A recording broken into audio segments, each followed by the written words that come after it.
चीकू वानर थोड़ा चिढ़कर कहता है, ये तो पेड़ नहीं सूखी हड्डी है, इससे क्या होगा? यहाँ कोई हाथी नहीं आने वाला। बस यही वो वृक्ष है गजवासा, हाथियों का निवास। यही वो सैकड़ों वर्षों तक विश्राम करते थे। यहाँ अगर हम सब मिलकर पुराने मंत्रों की गूंज दोहराएं तो वृक्ष जाग सकता है।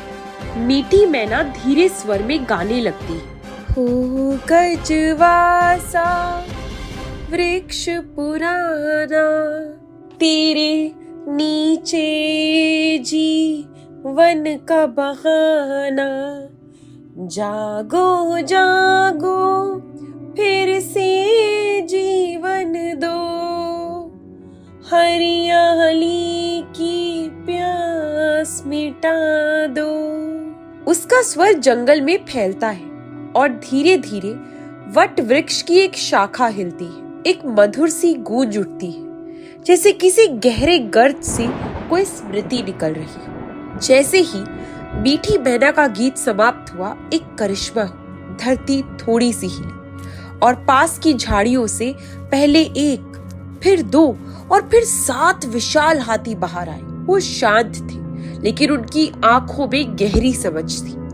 हाथी सेठ, जो कि एक विशालकाय हाथी था, आगे बढ़कर कहता है, कई वर्षों बाद किसी ने हमें पुकारा, गजवासा का गीत फिर गूंजा है, बताओ किस लिए बुलाया हमें? चंपी चिड़िया आवेश में कहती है, हमारा जंगल सूख रहा है, जल की एक बूंद नहीं बची, हम गजराज अनुष्ठान करना चाहते हैं, क्या आप मदद करेंगे? हाथी सेठ थोड़ी देर शांत रहकर कहता है, हम करेंगे, लेकिन अनुष्ठान से पहले आत्मा की परीक्षा होगी।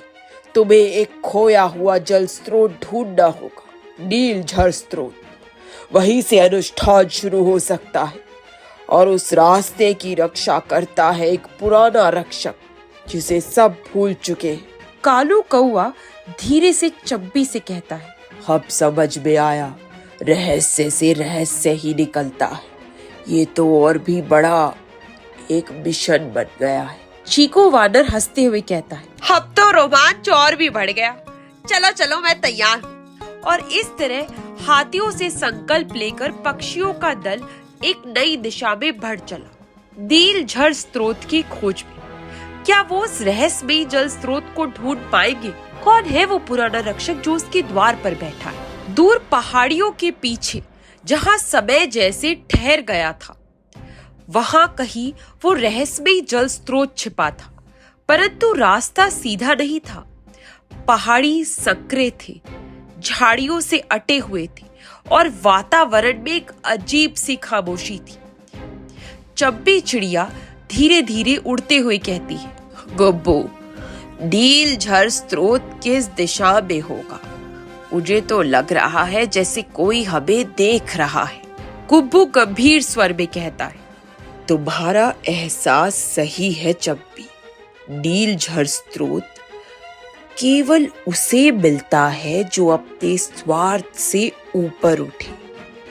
वहां पहुंचने से पहले हमसे रक्षक हमारी नियत की परीक्षा लेगा। मीठी मैना मध्यम स्वर में कहती, ये तो आत्मा की परीक्षा हुई, क्या हम सब तैयार हैं? कालू कौवा साहस दिखाते हुए कहता है, मैं तो हमेशा तैयार हूँ, लेकिन अगर वो रक्षक डरावना हुआ तो? हमने सुना है कुछ आत्माएं अपने स्थान की रक्षा करते करते राक्षस बन गई है। धुनगी कौवी बुद्धिमता से कहती, कालू डरना नहीं, ये परीक्षा हमारी आस्था की है, ना कि ताकत की। चलो आगे बढ़ो। सभी धीरे धीरे गहरी घाटी में प्रवेश कर, जहाँ हवा ठंडी हो गई थी और आसमान काले बादलों से भर गया था। घाटी के बीचों बीच एक गुफा थी, जिसके द्वार पर विशाल आकृति बैठी थी, बालों से ढकी, आंखों में गहराई और पीठ पर पुरानी बेलों की छाया। रक्षक गंभीर और गूंजते स्वर में कहता है, कौन हो तुम सब जो इस भूमि में आए हो? क्या जानते हो नीलझर के मूल्य को? हम जंगल की प्यास बुझाने आए हैं। हमारी नीयत साफ है और हमारे साथ साथियों का आशीर्वाद है। आशीर्वाद से रास्ते नहीं खुलते, मन की सच्चाई से खुलते हैं। उत्तर दो 3 प्रश्नों के। मीठी मैना धीरे से चंपी के कान में कहती है, लगता है ये कोई प्राचीन आत्मा है, इसका सम्मान करना होगा। पहला प्रश्न, क्या तुम सब मिलकर किसी एक की भलाई के लिए अपना सुख त्याग सकते हो? चीकू वानर जोश में कहता है, हाँ, अगर मेरे हिस्से का खाना छोड़ना पड़ा तो भी मैं छोड़ूंगा।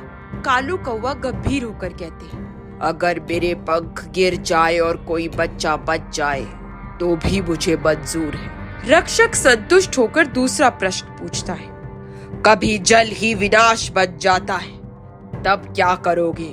गुब्बू ध्यान लगाकर जवाब देता है, तब जल को मर्यादा सिखाना पड़ेगा, संयम से बहाना पड़ेगा। जल को दिया भी बनाना है और बहाव भी, यही सच्चा धर्म है। रक्षक हल्की मुस्कान के साथ तीसरा और अंतिम प्रश्न पूछता है, यदि नीलझर तुम्हारे जंगल को जीवन दे पर उसकी कीमत किसी एक की आत्मा हो तो क्या करोगे? सभी चुप हो गए। क्षण भर का मौन। चंपी ने गहरी सांस ली। नहीं, जीवन बलिदान से नहीं प्रेम से बढ़ता है। हम बलिदान नहीं मांगेंगे, हम मिलकर उपाय करेंगे। यदि कोई मरता है तो जीवन अधूरा रह जाता है। हम नीलझर को जागृत करेंगे पर किसी की आत्मा खोए बिना। रक्षक आंखें बंद करता है और धीरे धीरे उसका शरीर प्रकाश में बदलने लगता है। तुम्हारा उत्तर पूर्ण है, नियत में कोई दाग नहीं। जाओ, नीलझर का द्वार खुल गया है। जैसे ही रक्षक की आत्मा गायब हुई, पहाड़ों के बीचों बीच धरती फटी और एक नीली ज्योति से झरना फूट पड़ा। नीलझर स्रोत, पानी शुद्ध था, चमकता हुआ। उसकी बूंदें धरती पर गिरते ही हरियाली उगने लगी। वृक्षों की सूखी शाखाओं में पत्ते आ गए और दूर जंगल में पक्षियों की चहचहाहट फिर से लौट आई। ये जीवन का गीत है, अब मैं फिर से गा सकती हूँ। नीलझर की बूंदें आई, हरियाली की रश्मि लाई, प्रेम में जो दीपक जलाया, प्रकृति ने उसका साथ निभाया। चंपी चिड़िया गुब्बू से कहती है, अब हमें हाथियों को बुलाना होगा, समय है गजराज अनुष्ठान का। सभी एक साथ गजराज अनुष्ठान की तैयारी में लग गए। लेकिन क्या ये वर्षा सच में आएगी? क्या गजराज अनुष्ठान सफल होगा? नीलझर स्रोत के जागृत होने से जंगल की उम्मीदें फिर से जाग उठी। अब सभी की नजर उस अंतिम प्रयास पर थी जिससे आकाश से वर्षा आए, गजराज अनुष्ठान। लेकिन ये कोई साधारण अनुष्ठान नहीं था। ये एक ऐसा प्राचीन समवेत यज्ञ था जिसमें केवल हाथियों की पुकार, उनके सामूहिक ध्वनि और आत्मिक एकता ही आकाश के द्वार खोल सकती थी। चंपी चिड़िया ने पुकारते हुए कहा, हाथी सेठ, अब समय आ गया है, नीलझर फूट चुका है। अब हमें आपके नेतृत्व में ये अनुष्ठान करना होगा जिसके बारे में गुब्बू ने बताया था। हाथी सेठ एक धीमे और गंभीर स्वर में कहते हैं, हाँ चंपी, पर यह आसान नहीं होगा। हमारे झुंड के सारे हाथी वर्षों से अलग हो चुके हैं। कुछ पहाड़ों के पार है, कुछ सूखी धरती पर भटक रहे। हमें उन्हें एकत्र करना होगा। तो हम उनका संदेश दे सकते हैं। मैं, बिक्कू, बिक्की, कालू और धुनकी सब मिलकर हर दिशा में जाएंगे। हम पुकार लाएंगे सभी गजराजों को। महासमझ उल्लू आंखें बंद कर मंत्र बुदबुदाते हुए कहते हैं, पंखों की शक्ति से जो बुलावा जाएगा वो यदि सच्चे मन से दिया जाए तो हाथी अवश्य लौटेंगे।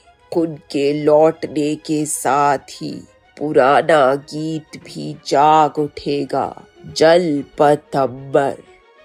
गुब्बू ने उत्साह से कहा, जल पथ अंबर वही गीत है जो हाथियों को एकत्र करता है। उसे गाना होगा एक लय में, एक स्वर में, जंगल की आत्मा के साथ। तो चलो, समय नहीं है, हम उड़ते हैं। पक्षियों ने चारों दिशाओं में उड़ान भरी। उत्तर की पहाड़ियों में मिक्कू और मिक्की गए, पूर्व के रेगिस्तान में कालू और धुनकी कौवी, दक्षिण की गुफाओं में मीठी मैना, और चंपी खुद पश्चिम के ऊंचे जंगलों की ओर निकली। कुछ समय बाद दिन ढल गया और फिर दूर दूर से आती भारी भरकम आवाजें जंगल में गूंजने लगी। पाँव की थाप, धरती का कंपन, एक के बाद एक विशाल गरिमामयी हाथियों का झुंड आ रहा था। वो थके थे पर उनकी आंखों में विश्वास था। वे लौटे थे जंगल की पुकार। हाथी सेठ भावुक होकर कहते, तुम सब आए गजराजो, हम मिलकर हम जल आवाहन करेंगे। आकाश में हमारी ध्वनि बहेगी और यदि प्रकृति सुनना चाहे तो वर्षा बरसेगी। गजराज गोल घेरा बनाते हैं। चंपी, गुब्बू, महासमंद, जुल्लू और पक्षी सभी किनारे खड़े होते हैं। फिर शुरू होता है जलपथ अंबर का गजराज अनुष्ठान।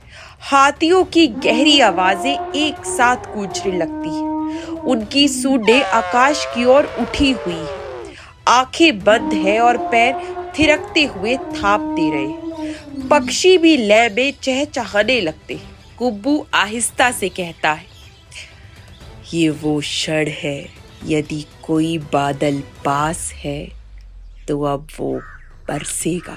चंपी चिड़िया आकाश की ओर देखते हुए कहती है, प्रकृति माता, हमारी पुकार सुनो। अचानक तेज हवा चलती है, वृक्षों की शाखाएं झूमने लगती है और फिर एक बूंद नील, भारी, शुद्ध चंपी की चोंच पर गिरती है। मीठी मैना उल्लास से गाती है, बूंदे आई, जीवन लाई, धरती फिर से मुस्काई, जंगल ने किया प्रणाम, प्रकृति ने दिया वरदान। फिर तेज बारिश होने लगती है। सब तरफ जल, खुशबू, हरियाली और हर्षोल्लास छा जाता है। कालू कौवा गंभीर होकर कहता है, हमने मिलकर जो पाया है उसे टूटने नहीं देना।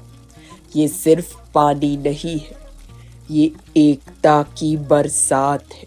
चीकू वानर लज्जित होकर कहता है, मैंने पहले पक्षियों से जलन की थी, पर आज समझ आया कि मिलकर ही जंगल जिंदा रहता है। मैं क्षमा चाहता हूँ। चंपी चिड़िया हंसते हुए कहती है, कोई बात नहीं चीकू, हम सबने सीखा है। अब ये हमारा नया आरंभ है। बारिश की बूंदों में जंगल नहाया, नीलझर फूटा रहा, पक्षी गाते रहे, हाथी थिरकते रहे और आकाश ने पहली बार इतने वर्षों बाद जंगल की आत्मा को महसूस किया।